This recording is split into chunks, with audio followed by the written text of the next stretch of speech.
Hello my dear student, myself Alok, welcome to my channel. Student, हम discuss कर रहे थे इक्वलेंट वेट कैसे कैलकुलेट करते हैं।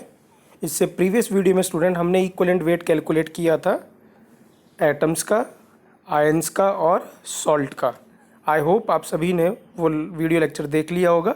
अगर आप में से किसी ने नहीं देखा है तो आप मेरे चैनल पर जाके उसको देख सकते हैं। तो स्टूडेंट, आज के वीडियो लेक्चर में हम डिस्कस करने जा रहे हैं equivalent weight of acid and equivalent weight of base. How to calculate equivalent weight of acid and how to calculate equivalent weight of base. Clear? तो फर्स्ट हम डिस्कस कर रहे हैं student equivalent weight of acid. So equivalent weight of acid का formula क्या है student? Molecular weight of acid divided by basicity. किससे divide करना है आपको? बेसिसिटी। बेसिसिटी को हम बी से डिनोट करेंगे, कैपिटल बी से। So what is the formula of equivalent weight of acid? That is molecular weight of N acid divided by basicity. Correct student? अब बेसिसिटी क्या होती है, आइए उसको डिफाइन करते हैं। Basicity student number of moles of H plus ion lost or number of moles of OH minus gained by 1 mole of any acid is known as basicity। Correct है? एक मोल एसिड कितने मोल H प्लस लूज करता है या कितने मोल OH minus gain करता है, उसको हम क्या कहते हैं? बेसिसिटी। और शॉर्ट फॉर्म में बेसिसिटी को हम किससे रिप्रेजेंट करेंगे? बी से। तो डेफिनेशन देखते हैं। It is defined as number of moles of H plus ions lost और number of moles of OH minus ion gained by 1 mole of acid is known as basicity. Correct student? अब depending upon basicity student हम acids को classify करते हैं। जैसे अगर किसी acid की बेसिसिटी 1 है तो उसको बोलते हैं मोनोबेसिक एसिड। क्या बोलते हैं? Monobasic acid. करेक्ट है ना? क्लियर है? तो आप प्लीज़ लिख लीजिएगा क्लासिफिकेशन ऑफ एन, मैंने यहाँ पे नहीं लिखा है, आप मेंशन कर लीजिएगा classification of N acid on the basis of basicity. तो इफ़ बेसिसिटी इज़ 1, ऐसे एसिड्स को हम क्या कहते हैं? Monobasic acid. अगर बेसिसिटी किसी एसिड की 2 है तो हम उसको बोलेंगे डाई बेसिक एसिड। क्या बोलेंगे? Di basic acid. अगर बेसिसिटी 3 है स्टूडेंट तो हम उसको बोलेंगे tri basic acid. Correct? And so on. Clear? So यहाँ पे जो हमने क्लासिफिकेशन किया है एसिड्स का, that is on the basis of basicity. मतलब how much ions of H plus lost और OH minus gain by 1 mole of any acid is known as basicity. Correct है ना? उसके भी आप पे क्लासिफिकेशन किया। बेसिसिटी 1 तो मोनोबेसिक एसिड, बेसिसिटी 2 तो डाई बेसिक एसिड, बेसिसिटी 3 तो ट्राई बेसिक एसिड। करेक्ट ना? तो आप प्लीज़ मेंशन कर लीजिएगा, मैंने यहाँ पे मेंशन नहीं किया, but you should note it down. Correct ना स्टूडेंट? आइए अब हम कैलकुलेट करते हैं equivalent weight of different acids. सबसे पहले क्या स्टूडेंट? HCl को जब हम पानी में डालते हैं, डिज़ोल्व करते हैं स्टूडेंट, तो वो एक H प्लस आयन रिलीज़ करता है। तो एक H प्लस आयन रिलीज़ करेगा तो बेसिसिटी कितनी होगी? 1।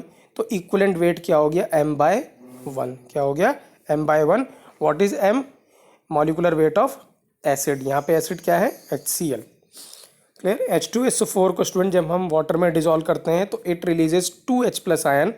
सो दिस मीन्स बेसिसिटी कितनी होगी? 2। तो इक्वलेंट वेट कितना हो गया? m/2। करेक्ट? Clear student? आप देख सकते हैं यहाँ पे कितना है? 1 मोल आपको लेना है। तो 1 मोल ऑफ HCl कितने मोल रिलीज़ कर रहा है? 1 mole of H plus. 1 mole of H2SO4 कितने रिलीज़ कर रहा है? 2 मोल्स ऑफ H प्लस। तो इसीलिए बेसिसिटी कितनी है? 2 है H2SO4 की। HCl फिर है HNO3 नाइट्रिक एसिड। तो 1 मोल ऑफ नाइट्रिक एसिड कितने H प्लस रिलीज़ करेगा? 1 H प्लस रिलीज़ करता है। तो बेसिसिटी कितना है? 1। सो इक्वलेंट वेट इज़ m/1। तो हम यहाँ पे बोल सकते हैं कि जो HCl है और जो HNO3 है, hydrochloric acid and nitric acid are monobasic acid, whereas H2SO4, that is sulfuric acid, is a dibasic acid. Correct? Next है स्टूडेंट मैंने यहाँ पे कुछ फॉस्फोरस के कुछ एसिड्स लिखे हुए हैं. ये वेरी वेरी इंपॉर्टेंट है स्टूडेंट, वेरी जितने वेरी लगाएं उतने कम है. करेक्ट है ना? ऐसा हो ही नहीं सकता है कि इसका क्वेश्चन ना आए एग्जाम में, आएगा ही आएगा. क्लियर है? तो इसको आपको याद होना चाहिए. Right it, remember. करेक्ट है? अगर आपको याद नहीं होगा तो ये क्वेश्चन आपसे नहीं होगा एग्जाम में. करेक्ट है ना? क्लियर है? राइट. तो प्लीज़ मैं दोबारा बोल रहा हूँ, फॉस्फोरस के एसिड एट मोस्ट इम्पॉर्टेंट हैं. करेक्ट है ना? और एक और है एसिड जो हमने लास्ट में लिखा जिसका नाम है बोरिक एसिड. ये सारे बहुत इंपॉर्टेंट है, चारों एग्जाम्पल. अगर आपको ये याद नहीं रहेगा तो क्वेश्चन एग्जाम में नहीं होगा. और मैं दोबारा बोल रहा हूँ, ये क्वेश्चन आएगा ही आएगा. तो प्लीज़ रिमेंबर, याद रखना इसको. ठीक है ना? तो आइए डिस्कस करते हैं. फर्स्ट है H3PO4. ठीक है, H3PO4 को स्टूडेंट क्या बोलते हैं? Phosphoric acid. क्या है? Phosphoric acid. राइट. अब फॉस्फोरिक एसिड की जो बेसिसिटी होती है स्टूडेंट, यहाँ पे जब हम वाटर में डिसॉल्व करते हैं H3PO4 को, तो यहाँ पे 3H+ आयन रिलीज होते हैं. कितने आयन रिलीज होते हैं? 3H+ ion. So this means basicity जो है H3PO4 का वो कितना है? 3. So this means equivalent weight कितना होगा? m/3. करेक्ट है ना? क्या है? m/3. जब हम फॉस्फोरस एसिड को, फॉस्फोरस एसिड H3PO3, क्या है? H3PO3 को जब हम वाटर में डिसॉल्व करते हैं तो उससे सिर्फ 2H+ आयन रिलीज होते हैं. प्लीज़ याद रखें, कितने रिलीज होते हैं? सिर्फ 2H+ आयन रिलीज होते हैं. इसीलिए जो बेसिसिटी है फॉस्फोरस एसिड की वो कितनी है? 2. और इक्विवेलेंट वेट कितना है? m/2. करेक्ट. नेक्स्ट है एसिड ए बी फॉस्फोरस का, जिसको बोलते हैं हाइपोफॉस्फोरस एसिड. क्या कहते हैं? Hypophosphorous acid. तो जब हम hypophosphorous acid that is H3PO2 को वाटर में डिसॉल्व करते हैं तो सिर्फ एक H+ आयन रिलीज होता है. इसीलिए इसकी जो बेसिसिटी है वो कितनी है? 1. और इक्विवेलेंट वेट कितना होगा? m/1. करेक्ट है ना? तो स्टूडेंट ऐसा होता है कि जितने H+ आयन हमें एसिड्स में दिखते हैं, कोई ज़रूरी नहीं कि वो सारे के सारे रिलीज ही करता हो. करेक्ट है ना? यहाँ पे ये इसका एग्जाम्पल है, आप देख सकते हैं. इस चीज़ को एक्सप्लेन करने के लिए कि ये सारे के सारे H+ आयन क्यों रिलीज़ नहीं हो रहे, मैंने यहाँ पे स्ट्रक्चर बनाया हुआ है. ठीक है. सो ये स्ट्रक्चर है किसका? फॉस्फोरिक एसिड का, H3PO3 का. करेक्ट है स्टूडेंट. अब यहाँ पे मैं एक इम्पॉर्टेंट बात बताना चाह रहा हूँ, वो आप ध्यान रखिएगा. जो अगर कोई एसिड है और HO से जुड़ा हुआ है, बॉन्डेड है, किससे है? O से, ऑक्सीजन से, तो वो जब आप वाटर में डालते हैं तो वो H+ निकल जाता है. करेक्ट है ना? क्लियर है? क्या है? वो निकल जाता है. या फिर वो H जो मोर इलेक्ट्रोनेगेटिव एटम से जुड़ा रहता है, जैसे हेलोजन से जुड़ा रहता है, वो भी निकल जाता है. हेलोजन मतलब क्लोरीन, फ्लोरीन, ब्रोमीन, इनसे जुड़ा होता है, आयोडीन, वो भी रिलीज हो जाता है. करेक्ट है. लेकिन अगर हाइड्रोजन लेस इलेक्ट्रोनेगेटिव एटम से जुड़ा होता है, ठीक है, आप पढ़ेंगे इलेक्ट्रोनेगेटिविटी जब हम पीरियोडिक प्रॉपर्टी चैप्टर पढ़ेंगे तो वहाँ पे पढ़ेंगे इलेक्ट्रोनेगेटिविटी क्या होती है. बट आप यहाँ पे बस इतना ही ध्यान रखिएगा कि अगर हाइड्रोजन ऑक्सीजन से जुड़ा होता है, किसी एसिड में बॉन्डेड होता है, तो वो रिलीज हो जाता है. या H हेलोजन से जुड़ा रहता है, हेलोजन मतलब group 17 element, that is fluorine, chlorine, bromine, iodine, उससे अगर बॉन्डेड है तो वो भी पानी में जब हम डिसॉल्व करेंगे तो रिलीज हो जाता है. करेक्ट है. लेकिन अगर हाइड्रोजन लेस इलेक्ट्रोनेगेटिव एटम से बॉन्डेड है तो वो यूजली क्या करता है? वाटर के अंदर, पानी जब हम वाटर में डिसॉल्व करते हैं तो पानी में रिलीज नहीं होता. जैसे कार्बन हाइड्रोजन का बॉन्ड है, कार्बन और हाइड्रोजन बॉन्डेड है, और अगर हम इसको वाटर में डालेंगे तो हाइड्रोजन रिलीज नहीं होता. करेक्ट है, क्योंकि कार्बन की इलेक्ट्रोनेगेटिविटी कम होती है. सिमिलरली अगर हाइड्रोजन फॉस्फोरस से बॉन्डेड है तो भी हाइड्रोजन रिलीज नहीं होता है. करेक्ट है, क्योंकि फॉस्फोरस की भी इलेक्ट्रोनेगेटिविटी कम होती है. करेक्ट है ना? क्लियर है? सो इसका मतलब क्या है? यहाँ पे फॉस्फोरिक एसिड में H3PO3 में अगर आप ध्यान से देखें, all hydrogen atoms are bonded with oxygen, correct है ना। सो दिस मीन्स क्या होगा, यहाँ पे ये तीनों के तीनों हाइड्रोजन रिलीज हो जाएंगे जब आप वाटर में डिजोल्व करेंगे, इसीलिए इसकी बेसिसिटी 3 है और इक्वलेंट वेट कितना है m/3। तो आई होप स्टूडेंट आपको क्लियर हुआ होगा, राइट, कि क्यों इसमें इसकी बेसिसिटी 3 है, करेक्ट है ना। यहाँ पे देखिए फॉस्फोरिक एस, ये है सेकंड है फॉस्फोरस एसिड। अब आप देखिए यहाँ पे स्टूडेंट, ये जो हाइड्रोजन है ये ऑक्सीजन से बॉन्डेड है, ये वाला भी हाइड्रोजन ऑक्सीजन से बॉन्डेड है, बट जो लास्ट वाला है ये वाला जो है ये फॉस्फोरस से बॉन्डेड है। और अभी मैंने बोला था अगर हाइड्रोजन फॉस्फोरस से बॉन्डेड होगा डायरेक्टली तो वो वाटर में जब आप डिज़ोल्व करोगे तो रिलीज़ नहीं होगा। इसका मतलब ये वाला जो हाइड्रोजन है ये रिलीज़ नहीं होगा, सिर्फ कितने रिलीज़ होंगे, 2, एक ये वाला और एक ये वाला जो ऑक्सीजन से बॉन्डेड है, इसीलिए इसकी बेसिसिटी कितनी है 2, इसलिए इसका इक्वलेंट वेट कितना है m/2, करेक्ट। नेक्स्ट एग्जाम्पल देखते हैं स्टूडेंट, ये है hypophosphorous acid that is H3PO2। नाम और स्टूडेंट फार्मूला दोनों याद होना चाहिए और स्ट्रक्चर भी याद होना चाहिए, तीनों, ठीक है। तो अगर आप यहाँ पे देखें, यहाँ पे सिर्फ एक ही हाइड्रोजन है जो ऑक्सीजन से बॉन्डेड है, बट जो ये वाला हाइड्रोजन है और ये वाला हाइड्रोजन है सीधे फॉस्फोरस से बॉन्डेड है। ये जब आप वाटर में डिज़ोल्व करेंगे तो रिलीज़ नहीं होगा, सिर्फ कितना होगा, एक ही हाइड्रोजन रिलीज़ होगा, इसलिए इसकी बेसिसिटी कितनी है 1 और इक्वलेंट वेट कितना है 1, करेक्ट, क्लियर। सो स्टूडेंट मैं आपको तरीका बता रहा हूँ याद रखने का, स्पेशली फॉर फॉस्फोरस एसिड्स का, ठीक है। प्लीज़ ये इंपॉर्टेंट है, ये हर बार आएगा जब आप क्लास 11th में तो पढ़ ही रहे हैं, क्लास 12th में अलग से आपको पी ब्लॉक एलिमेंट पढ़ना पड़ेगा, तो पी ब्लॉक में फिर से ये फॉस्फोरस के एसिड्स आपको पढ़ने पड़ेंगे। तो आप एक बार ही अच्छे से इसको पढ़ लीजिए सो दैट बार बार आपको पढ़ने की ज़रूरत ना पड़े, करेक्ट है। क्या इंपॉर्टेंट है इसका, नेम, फार्मूला और स्ट्रक्चर, तीनों चीज़ें इंपॉर्टेंट हैं, करेक्ट है। फॉस्फोरिक एसिड का, फॉस्फोरस एसिड का और हाइपोफॉस्फोरस एसिड का, करेक्ट है ना।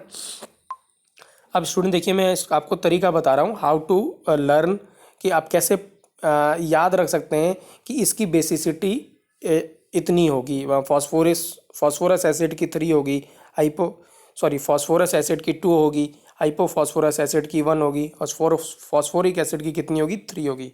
तो कैसे आप याद रख सकते हैं, ये जो तरीका है स्पेशली स्टूडेंट सिर्फ किसके लिए, फॉस्फोरस के लिए, don't apply in any other acid, सिर्फ किस में अप्लाई करना है, इन्हीं 3 एसिड्स के लिए आपको अप्लाई करना है, जो मैं तरीका बता रहा हूँ आपको कैसे याद रखने का, ठीक है। देखिए क्या स्टूडेंट, जितने ऑक्सीजन एटम हैं फॉस्फोरस एसिड में, मतलब फॉस्फोरस के किसी एसिड में जितने ऑक्सीजन एटम हैं उससे एक कम उसकी बेसिसिटी होगी। रिपीट कर रहा हूँ मैं, किसी भी फॉस्फोरस एसिड में जितने ऑक्सीजन एटम हैं उससे एक कम उसकी बेसिसिटी होगी। जैसे यहाँ पे फॉस्फोरिक एसिड में अगर आप देखिए ऑक्सीजन कितने हैं 4, तो बेसिसिटी एक कम होगी, मतलब बेसिसिटी कितनी है 3, करेक्ट। सिमिलरली स्टूडेंट यहाँ देखिए फॉस्फोरस एसिड में कितने ऑक्सीजन है 3, तो 3 से एक कम क्या होगी बेसिसिटी, इसलिए इसकी बेसिसिटी कितनी है 2। अब यहाँ पे देखिए कितने ऑक्सीजन है सिर्फ 2, इसका मतलब एक कम इसकी बेसिसिटी होगी, तो बेसिसिटी कितनी इसकी 1, करेक्ट है। So this is how you can remember what is the basicity of acids of phosphorus, correct है ना, क्लियर है। तो फॉस्फोरस के एसिड्स में जितने ऑक्सीजन एटम होंगे उससे एक कम उसकी बेसिसिटी होती है, करेक्ट है। तो यहाँ से स्टूडेंट हम एक बात इंपॉर्टेंट सीख सकते हैं, अगर आप ध्यान से देखें कि अगर हमें सिर्फ H3PO3 हमें गिवन होता और हम इसका स्ट्रक्चर नहीं बना पाते, if you don't know the structure of H3PO3 that is phosphorous acid, तो हम आंसर कितना लिखते, बेसिसिटी कितना लिखते 3, और ये आंसर क्या होता गलत, क्योंकि बेसिसिटी कितना है 2, करेक्ट।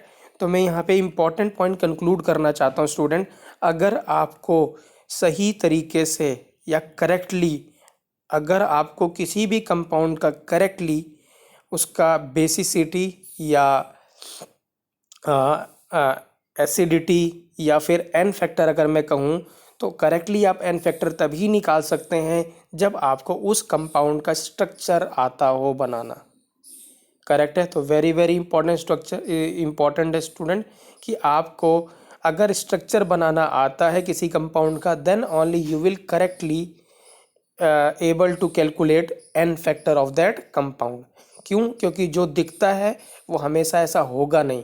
जैसे यहाँ पे दिख कितने रहे, हाइड्रोजन 3, बट बेसिसिटी कितनी है 2। तो इसका अंदर दिखने में तो कितना होना चाहिए था, 3 हाइड्रोजन दिख रहे थे, बट रिलीज कितनी हो रही, सिर्फ 2। और वो आपको तभी पता चला when you able to draw the structure.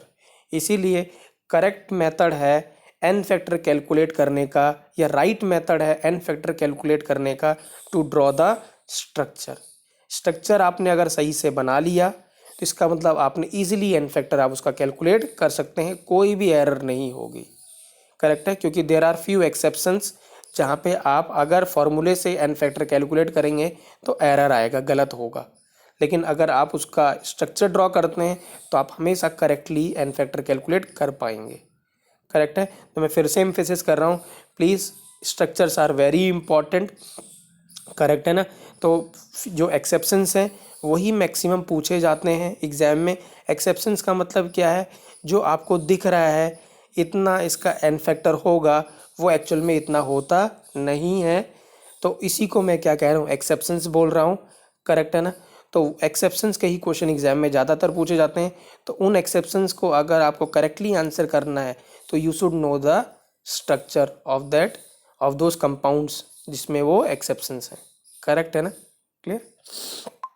जैसे ये वाला एग्जाम्पल है, ये भी एक एक्सेप्शन है, BOH होल थ्राइस। क्या है, BOH होल थ्राइस। पहली बात, अगर आपसे जैसे मैं यहाँ पे पूछूं NaOH, तो NaOH क्या एसिड की बेस, तो आप क्या बोलेंगे, बेस है, क्योंकि इसमें OH आयन है। तो यहाँ पे अगर मैंने ऐसे लिख दिया BOH होल थ्राइस, तो ये एसिड है कि बेस है, तो आप क्या कहेंगे कि ये बेस है? नहीं स्टूडेंट, ये क्या है, एसिड है। BOH होल थ्राइस क्या होता है, एसिड होता है, और इसका नाम होता है बोरिक एसिड। क्या नाम होता है, बोरिक एसिड। करेक्ट है। या इसका कंप्लीट नेम है ऑर्थोबोरिक एसिड। क्या नाम है, ऑर्थोबोरिक एसिड। तो क्या है, जरूरी नहीं कि जिसके पास OH हो वो सारे के सारे बेस ही हों। करेक्ट है, यहाँ से हमें ये पता चलता है। ठीक है। तो BOH whole thrice is a acid and it name is boric acid. और इसको हम इस तरीके से रिप्रेजेंट कर सकते हैं H3BO3। मतलब BOH whole thrice can be also written as H3BO3।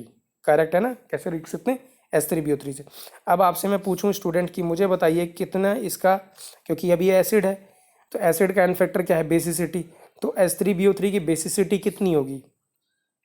तो अब फिर से देखिए स्टूडेंट, यहाँ पे कितने आपको H+ दिख रहे हैं, आपको कितने एसिडिक हाइड्रोजन दिख रहे हैं, 3। बट जब आप वाटर में इसको डिज़ोल्व करते हैं तो यहाँ पे H+3 H+ रिलीज नहीं होते। इवन ये एक भी H+ रिलीज नहीं करता है। मैं रिपीट कर रहा हूँ, ये एक भी अपने H+ को रिलीज नहीं करता है। Then how it is an acid. अगर हम ऐसे बोल रहे हैं कि ये एक भी अपने H+ रिलीज नहीं करता, तो ये एसिड क्यों है, क्योंकि स्टूडेंट जब ये वाटर में हम इसको डिज़ोल्व करते हैं तो ये क्या करता है, वाटर क्या होता है, H+ और OH- से बना हुआ होता है, या वाटर में H+ और OH- आयन होते हैं। तो ये क्या करता है, OH- आयन को, वाटर को क्या करता है, डिसोसिएट कर देता है, और OH- आयन को एक्सेप्ट कर लेता है, और H+ क्या हो जाता है, रिलीज हो जाता है। करेक्ट है। इसका मतलब जो बोरिक एसिड है वो अपना H+ नहीं देता, वो किसका रिलीज करता है, वाटर का H+ रिलीज कर देता है। और हमें फ़र्क नहीं पड़ता कि वो H+ कौन रिलीज कर रहा है, ठीक है, चाहे वो एसिड या वाटर। बट जो वाटर का जो H+ रिलीज हुआ है वो क्यों रिलीज हुआ है, क्योंकि बोरिक एसिड हमने वाटर में डाला तब एक H+ रिलीज हुआ। करेक्ट है ना। तो इसीलिए बोरिक एसिड की जो बेसिसिटी है वो कितनी होगी, 1 होगी। करेक्ट है। सो देखिए मैंने यहाँ पे वही मेंशन किया है, BOH whole thrice can be written as H3BO3। Correct है। और अगर BOH होल थ्राइस को वाटर में डिसॉल्व करते हैं तो वाटर का क्या करता है स्टूडेंट, ये वाटर हम ऐसे लिख सकते हैं H और OH। तो एक जो OH- आयन है वो कौन एक्सेप्ट कर लेता है, BOH होल थ्राइस, और H+ क्या होता है, रिलीज हो जाता है। ठीक है, ये वाला। इसीलिए एक H+ आयन रिलीज हो रहा है, इसीलिए एक बेसिसिटी कितनी है इसकी 1 और इक्वलेंट वेट कितना है m/1। आई होप स्टूडेंट आपको क्लियर हुआ होगा कि वाई बोरिक एसिड की बेसिसिटी 1 है। करेक्ट है, क्योंकि ये एक H+ रिलीज करवाता है किसका, वाटर का। करेक्ट है ना। ऐसा ये क्यों करता है स्टूडेंट, इसका बेटर अंडरस्टैंडिंग में जब हम थोड़ा और चैप्टर पढ़ेंगे, जब आप थोड़ा बॉन्डिंग केमिकल बॉन्डिंग पढ़ लेंगे, तब आपको ये बेटर क्लियरिटी आएगी कि ऐसा क्यों हुआ, कि क्यों बोरिक एसिड ने एक OH आयन माइनस को एक्सेप्ट कर लिया और H+ को रिलीज कर दिया वाटर का। ऐसा क्यों हुआ, जब आप बॉन्डिंग पढ़ेंगे चैप्टर, उसके बाद फिर आपको ये आंसर अपने आप मिल जाएगा। करेक्ट है ना, या तब हम प्रॉपरली डिस्कस कर सकते हैं कि ऐसा क्यों हुआ। करेक्ट। आइए नेक्स्ट एग्जांपल देखते हैं। H2C2O4 that is oxalic acid बेटा। हाँ, H2C2O4 का क्या नाम है, ऑक्जेलिक एसिड। ये इस चैप्टर के लिए बहुत ही इंपॉर्टेंट एसिड है। करेक्ट है, काफ़ी मैक्सिमम क्वेश्चन स्टूडेंट आपको जो मिलेगा अगर एसिड है तो क्या होता है जनरली H2C2O4। ये ऑक्जेलिक एसिड है, इसको याद रखना है। इसका जो स्ट्रक्चर होता है स्टूडेंट वो ऐसा होता है COH और COH। ठीक है, this is an structure of oxalic acid. अब आप देख सकते हैं जब आप इसको वाटर में डिसॉल्व करेंगे तो 2H+ रिलीज हो जाता है। कितना, 2H+ रिलीज हो जाएगा। तो आयन क्या मिलेगा, कार्बन के कितने मिलेंगे C2, ऑक्सीजन कितने मिलेंगे 4, तो C2O4 और 2H+ चले गए तो चार्ज कितना है -2 का। करेक्ट है ना। तो इसीलिए ऑक्जेलिक एसिड की जो बेसिसिटी है वो कितना है 2। अगर ये एसिड की तरह काम कर रहा है तो ये बेसिसिटी कितनी होगी 2। करेक्ट है, मैंने पहले बोला था कि जो इक्विवेलेंट वेट है वो रिएक्शन टू रिएक्शन डिपेंड करेगा। तो अगर ऑक्जेलिक एसिड की तरह काम कर रहा है तो उसकी एन फैक्टर कितना होगा 2, क्योंकि बेसिसिटी कितनी है 2। तो मैंने यहाँ पे स्टूडेंट वही लिखा हुआ है, ऑक्जेलिक एसिड का स्ट्रक्चर बनाया हुआ है। जब ये डिसोसिएट होगा स्टूडेंट तो आपको क्या मिलेगा C2O4 2- आयन और 2H+ आपको रिलीज हो जाएगा। तो इसका मतलब बेसिसिटी कितनी कितनी है 2 और इक्विवेलेंट वेट कितना हो जाएगा m/2। Correct student. Oxalic acid student dihydrated होता है H2C2O4 dot 2H2O, 2 water oxidisation होते हैं। तो आप कंप्लीट लिख लीजिएगा। So this is the complete. ये जो मैंने यहाँ पे लिखा हुआ है इसको एनहाइड्रस ऑक्जेलिक एसिड बोलेंगे, और जब हमने यहाँ वाटर ऑक्सीडाइजेशन यूज़ किया है तो इसको हाइड्रेटेड ऑक्जेलिक एसिड बोलेंगे। करेक्ट है। तो हाइड्रेटेड ऑक्जेलिक एसिड का फॉर्मूला है H2C2O4 dot 2H2O, please mention कर लीजिएगा। और H2C2O4 जिसमें हमने वाटर ऑक्सीडाइजेशन यूज़ नहीं किया है इसको बोलते हैं एनहाइड्रस ऑक्जेलिक एसिड। करेक्ट है।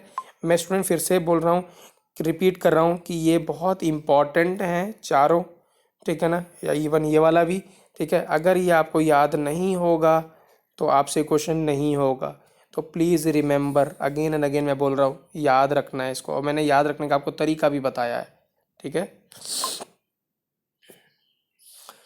नेक्स्ट है student, calculate equivalent weight of H3PO3 in the following reaction. ठीक है, अब रिएक्शन पे मैंने पहले ही बोला था एक कंपाउंड का एक से ज़्यादा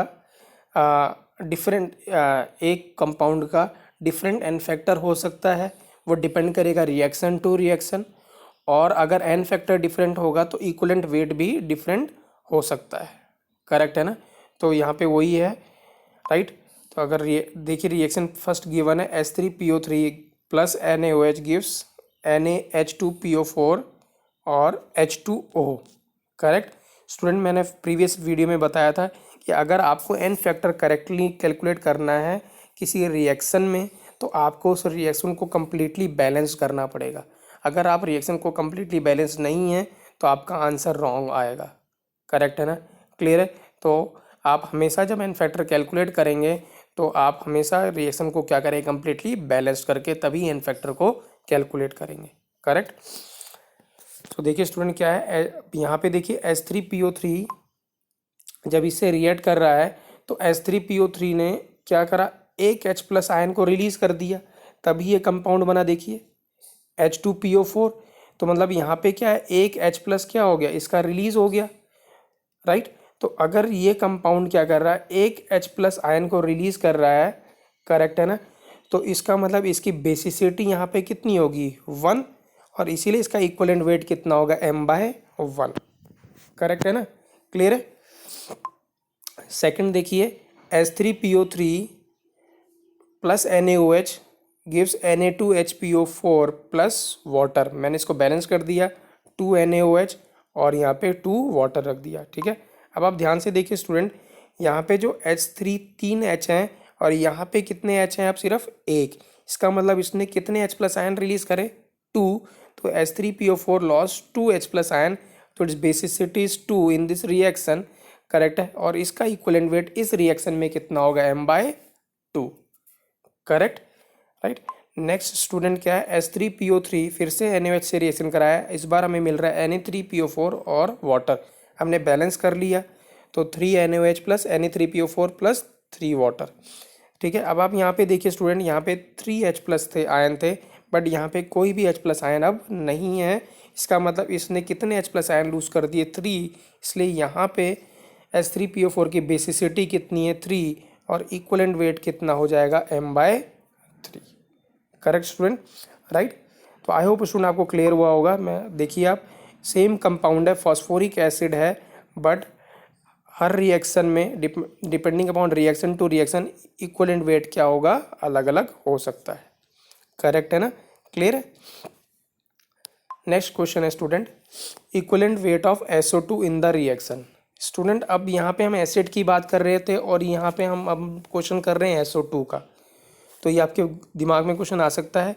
इसका आंसर ये स्टूडेंट क्या है, SO2 क्या होता है, एक एसिडिक ऑक्साइड है। क्या है, एसिडिक ऑक्साइड है। आपने में भी सुना होगा, जो नॉन मेटल के ऑक्साइड्स होते हैं वो एसिडिक होते हैं, और जो मेटल के ऑक्साइड्स होते हैं वो क्या होते हैं, बेसिक होते हैं, करेक्ट है ना, क्लियर है। तो यहाँ पे SO2 कैसे एक्ट कर रहा होगा, एसिड की तरह, करेक्ट है, इसीलिए हम इसका एंड फैक्टर यहाँ पे कैलकुलेट कर रहे हैं, करेक्ट है।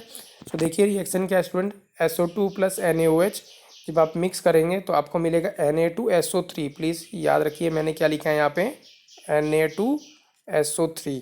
Na2SO3 सोडियम सल्फाइड, क्या होता है, सोडियम सल्फाइड। Na2SO4 ही सोडियम सल्फेट। तो यहाँ पे क्या है, SO2 जब NaOH के साथ रिएक्ट किया तो सोडियम सल्फाइड बना, that is Na2SO3 plus water बना। अब हम इसको बैलेंस कर दिया तो यहाँ पे कितना आ गया, 2 NaOH। अब ध्यान से देखिए स्टूडेंट, 1 मोल ऑफ SO2 ने कितने मोल ऑफ OH माइनस को क्या करा, गेन किया, 2 को गेन किया, करेक्ट है ना। सो दिस मीन्स आप डेफिनेशन क्या थी, कितने mole of H plus release करता है या OH माइनस गेन करता है, तो यहाँ 1 mole of SO2 gained 2 mole of OH minus ion, correct है। सो दिस मीन्स बेसिसिटी कितनी होगी स्टूडेंट, 2, तो यहाँ E कितना हो गया, m/2, सॉरी, करेक्ट है। तो यहाँ पे जो इक्विवेलेंट वेट है वो कितना है, m/2, करेक्ट। नेक्स्ट CO2 भी क्या स्टूडेंट, एसिडिक है, एसिडिक ऑक्साइड होता है, क्योंकि ये भी नॉन मेटल ऑक्साइड है। इसकी रिएक्शन फिर से हमने COH होल ट्वाइस से करवाया, तो क्या मिला हमें, CaCO3 प्लस वाटर। स्टूडेंट ये देखिए ध्यान से, ये ऑलरेडी रिएक्शन बैलेंस्ड है, तो यहाँ पे आप ध्यान से देखिएगा, 1 मोल ऑफ CO2 और यहाँ पे कितने मोल ऑफ OH आयन है, 2 मोल ऑफ OH आयन है, करेक्ट है। इसका मतलब बेसिसिटी कितनी होगी, 2, सो इक्विवेलेंट वेट कितना हो गया, m/2, करेक्ट है। आपको कंसंट्रेट करना है स्टूडेंट OH आयन पे, ना कि किस पे, कंपाउंड पे। तो यहाँ पे कितने थे, 2 OH आयन, यहाँ पे भी कितने, 2 OH आयन, करेक्ट है ना, क्योंकि CaOH होल ट्वाइस जब डिसोसिएट करेगा तो यहाँ पे एक तो Ca2 प्लस आयन मिलेगा और 2 OH माइनस आयन मिलेंगे, तो मतलब इसमें 2 मोल्स ऑफ क्या है, OH माइनस आयन प्रेजेंट है। नेक्स्ट है स्टूडेंट NH4Cl की लास्ट है, हमें NH4Cl का एन फैक्टर कैलकुलेट करना है या इक्विवेलेंट वेट कैलकुलेट करना है।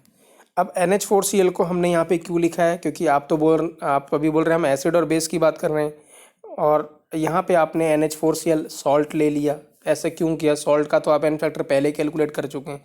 यहाँ पे इसलिए स्टूडेंट हमने लिया NH4Cl क्योंकि इस रिएक्शन में NH4Cl एक एसिड की तरह बिहेव कर रहा है।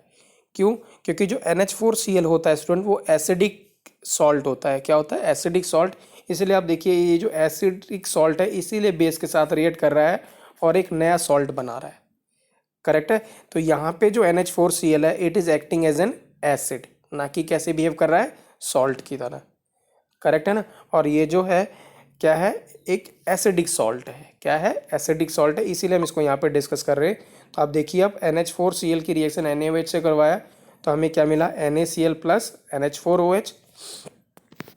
और NH4Cl क्या है स्टूडेंट, एक एसिडिक सॉल्ट है जो मैंने बोला, it gain 1 OH minus ion, इसलिए इसकी बेसिसिटी कितनी 1 है, तो इक्वलेंट वेट कितना हो गया m/1।